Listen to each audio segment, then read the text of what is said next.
안녕하세요. 이상로의 텐텐베거입니다. 지금도 시장은 보합권입니다. 반도체가 오르곤 있긴 하지만 2차 전지 등 일부 업종이 급락세를 띠는 등 업종별 희비가 엇갈리기 때문인데요.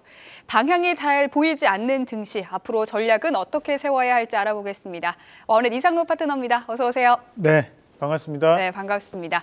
첫 번째 체크포인트 들어가겠습니다. 초전도체로 들고 오셨어요. 네, 맞습니다. 네, 이슈를 좀 먼저 살펴보자면요. 미국 로렌스 버클리 국립연구소의 그리핀 박사가 이 LK99 초전도체가 맞다고 이야기를 하면서 기대가 커졌기 때문인데요. 지난해 한국 초전도 저온학회는 LK99가 초전도체가 아니라고 했고 여기에선 또 맞다고 하고 이게 관련된 발언이 나올 때마다 변동성이 참 큽니다. 이 테마성 주제긴 합니다만 여기서부터 좀 살펴보자면 어떻게 대응해야 좋을까요?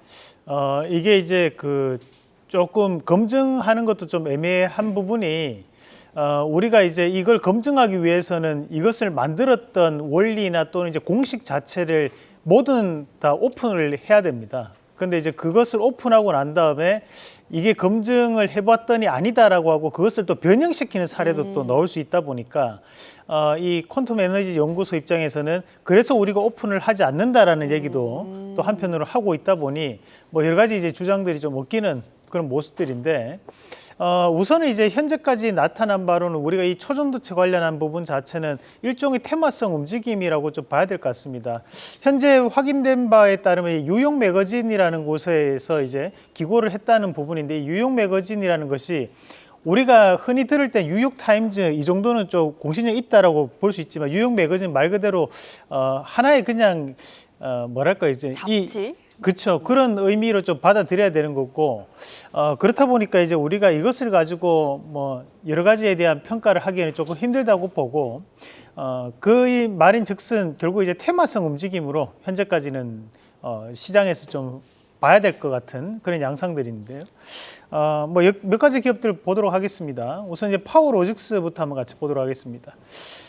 그 전에서 우리가 보면 이 초전도체 관련해서 뭐 신성델타테크라든지 또는 이제 덕성, 서남 같은 기업들이 대장주 역할을 번갈아 가면서 해왔지만 오늘 이제 파워로직스가 상한가를 가는 모습들인데 시장은 이제 저는 상당히 똑똑하다 보거든요.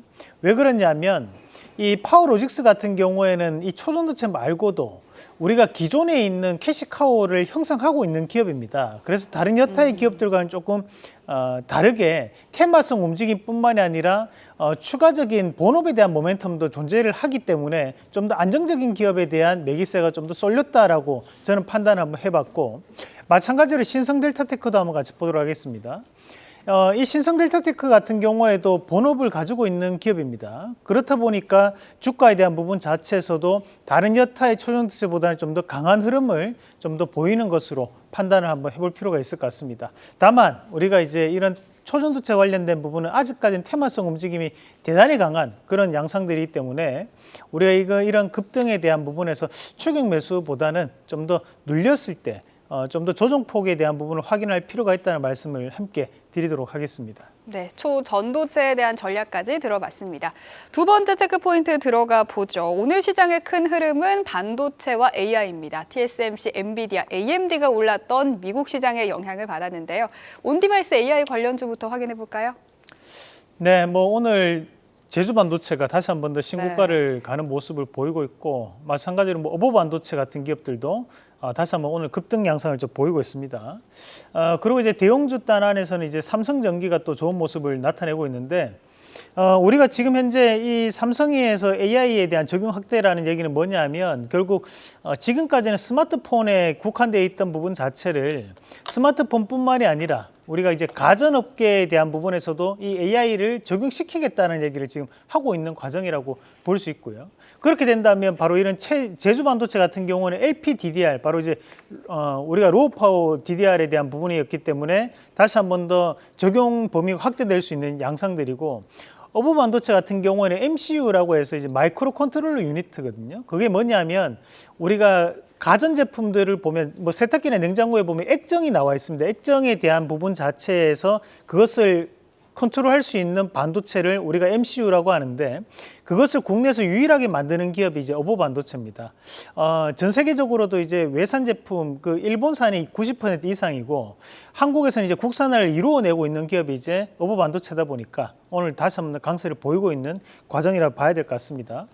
삼성전기도 마찬가지로 결국에는 이제 대부분에 대한 부품을 생산하고 있는 기업이기 때문에 이런 AI에 대한 적용 확대 자체가 삼성전기에는 직접적인 수혜가 될 수 있는 여건. 그래서 우리가 대형주를 좀 더 본다면 이런 삼성전기 관련된 기업들도 한번 체크를 해볼 필요가 있다는 말씀도 함께 드리겠습니다. 네, 근데 반도체 관련해서 좀 궁금한 게 네. 제주 반도체처럼 좀 강한 종목의 상승세를 올라타는 게 좋을지 아니면 네. 아직 상승 강도가 약하기는 하지만 좀 넓게 보는 게 좋을지 전략도 궁금하거든요. 강한 놈이 갑니다. 강한 지금 현재 시장은 우리가 수급에 의해서 움직이는 시장이기 때문에 특히 개인 수급이 강한 시장일 때는 무조건 강한 종목을 판단을 하셔야 됩니다. 그래서 우리가 제주 반도체 같은 경우에도 뭐 말씀드리고 난 다음에 지금 현재 500%가 상승했습니다. 그럼에도 이제 불구하고 이 기업이 대장주에 대한 역할을 할 수밖에 없는 것이 수급이 그만큼 붙어 있기 때문이죠. 제주 반도체가 대장주기 때문에 가장 늦게 빠지고 가장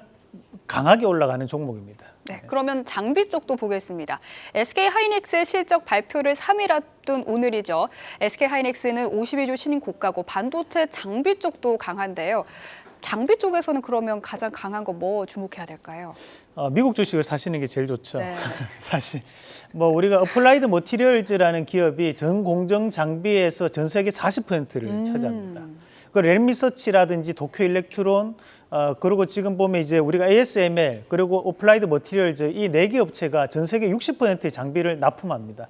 사실 이 업체들에 대한 주가가 움직이고 있기 때문에 우리나라 반도체 장비주도 움직인다 봐야 되는데 다만 이제 우리가 반도체 장비주들을 접근할 때는 전 세계적으로 그러면 저렇게 빅4 기업들이 대부분 다 차지하고 있다 보니까 우리나라 기업들을 반도체 장비주를 선택할 때 요령은 이제 국산화를 할 수 있는 기업을 선택을 하는 거거든요. 네. 그래서 우리가 이제 국산화율이 높은 기업을 봐야 된다고 꾸준하게 말씀드렸던 것도 오늘 시장에서 제우스가 가장 강합니다. 이 제우스가 담당하고 있는 쪽이 이제 식각 내지 세정인데요. 이 식각 세정 같은 경우에는 국산화율이 90% 이상입니다. 그리고 이제 우리가 평판이라든지 또는 이제 방막 관련된 부분 자체에서 국산화율이 높기 때문에 그 관련된 기업들이 움직인다고 봐야 될 것 같은데 마찬가지로 이제 이오 테크닉스 같은 경우에도 우리가 이제 레이드 커팅에 대한 부분 자체를 국산화를 이루어냈던 기업이 이오 테크닉스입니다. 그래서 오늘 이오 테크닉스 같은 경우에 다시 한번 신고가에 대한 흐름을 나타내고 있는 것도 국산화율이 높기 때문이라고 좀 봐야 될 것 같고 마찬가지로 이제 몇 가지 좀 본다면 최근에 어닐링 장비 기업들 그래서 DIT라든지 또는 이제 HPSP 같은 기업들이 레이저 어닐링, 수소 어닐링에 대한 담당을 또 하고 있는 기업들이니까 주가가 함께 바뀔 수 있는 과정들이고요. 그리고 이제 QRT는 우리가 이제 대만의 이 QRT와 비슷하게 반도체에 대한 종합 분석 서비스를 담당하는 기업이 존재하는데 그 기업이 보면 이제 매출만 1,100억 이상입니다. 그런데도 불구하고 QRT는 상당히 보면 이제 시가총액이 저렴한 자리이기 때문에 여전히 좀 강세를 보일 수 있다. 그리고 이제 프로텍이라는 기업은 AI에 대한 방열판을 또 생산하는 기업이 우리가 또 프로텍입니다. 그래서 생산할 수 있는 장비를 납품하는 기업이다 보니까 이 부분도 함께 체크를 하시면 좋을 것 같습니다. 네, 오늘 원픽 종목 저희의 원픽 종목 중에 다시 살펴볼 네. 종목은 바로 KC텍과 한글과 컴퓨터입니다. 네. 한글과 컴퓨터는 11월 마지막 날에 소개를 했는데 한 달 반 가까운 시간 동안 138%나 올랐거든요.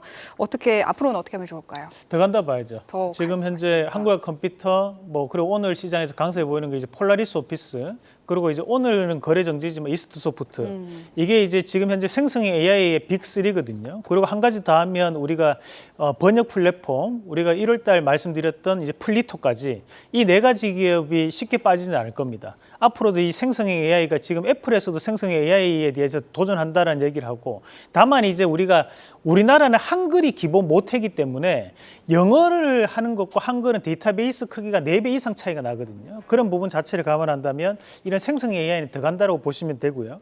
그리고 이제 KC텍 같은 경우에도 오늘 다시 한번 신고가인데 이 KC텍도 이제 세정 장비를 납품하는 기업입니다. 그래서 이 세정 장비를 골랐던 이유도 이제 국산화율이 높은 기업이다 보니까 KC텍도 꾸준하게 함께 눈여겨보시길 바라겠습니다. 네, 오늘 공부해볼 관련주는 모션 제어 관련주입니다. 빠르게 한번 살펴볼까요? 네, 우리가 이제 그 로봇에도 모션 제어가 들어갈 수밖에 없는 상황들인데 보면 이제 모션 제어 관련된 기업들이 오늘 시장에서 좋습니다. 보면 이제 어보 반도체가 오늘 MCU 앞서 말씀드렸다시피 두뇌에 해당하는 반도체로 생각하시면 됩니다. 우리가 특히 리모컨에 대부분 다 이 MCU가 들어간다고 보시면 되고 우리가 RS 오토메이션인 로보티즈, 로보스타 또는 이제 아지넥스텍 같은 기업들 말씀드릴 수 있겠습니다. 네, 원픽 바로 공개해 주시죠. 여기서 이제 아지넥스텍을 말씀을 드릴 텐데 우선은 이제 최근에 삼성과 국책 과제를 연구하고 있는 기업이 아지넥스텍입니다. 그 아지넥스텍이 보면 이제 자동화 장비에 들어가는 모션 제어 칩을 납품하는 기업입니다. 그 말은 뭐냐면 모션을 제어하기 위한 칩이니까 앞으로도 이제 이 아지넥스텍에 대한 납품이 성과가 증가할 수 있다는 부분이 될 수 있고 시장이 현재는 무인화와 자동화라는 시대적 흐름을 타고 가는 흐름이기 때문에 아지넥스텍 같은 기업은 상당한 변화가 나올 수 있다고 보고 또 삼성이라는 키워드가 달려 있다는 것은 또 안정적인 상승을 또 시장에서 보일 수 있거든요. 그래서 오늘은 아지넥스텍을 말씀드리면서 1차적인 목표가를 잡아본다면 12,000원, 그리고 손절가는 9,400원 제시해 드리겠습니다. 네, 오늘의 원픽은 아진엑스텍입니다. 오늘 말씀 고맙습니다.